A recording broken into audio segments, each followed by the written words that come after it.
Well, this is Pastor Lauren Richmond, East Denver Bible Baptist Church. Welcome to Lead Me to the Rock. We're dealing with Esther this week. I want to deal with the character of Mordecai tonight and tie that into our own lives. I want to read to you from Esther chapter 2, verses 21 to 23. In those days, while Mordecai sat in the king's gate, two of the king's chamberlains, Bigthan and Teresh, of those which kept the door, were wroth and sought to lay hand on the king Ahasuerus. And the thing was known to Mordecai, who told it unto Esther the queen, and Esther certified the king thereof in Mordecai's name. When inquisition was made of the matter, it was found out. Therefore they were both hanged on a tree, and it was written in the book of the Chronicles before the king.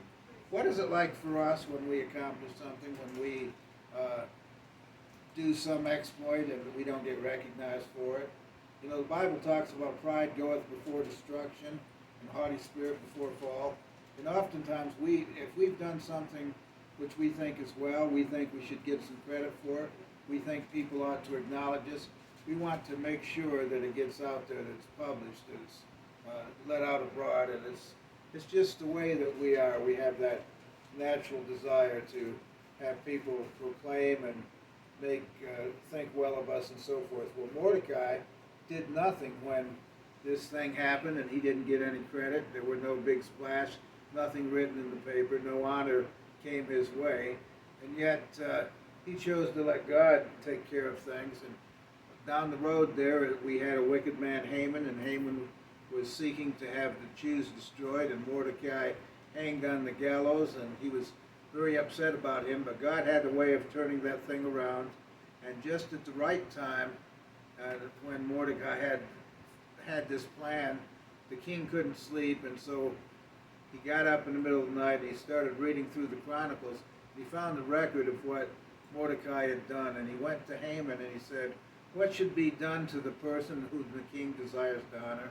And Haman, in all his pride, thought, "Well, it must be me." And so he said, "Well, let's have that guy put on this horse and have him pulled throughout the streets and just acknowledged of this is the one that the king wants to honor." And Haman was imagining some great celebration for himself, and the king said, "That's a wonderful idea, Haman. Since you came up with it, why don't you lead this horse that Mordecai is going to be on?" And of course, Haman was all upset about it, and it ended up being shortly after that Haman himself was hung on the gallows, which he built for Mordecai. So God is able to do exceeding abundantly above all that we ask or think, and in His time He will work things out according to His desires, and what He sees needs to be done, not the way that we think about things.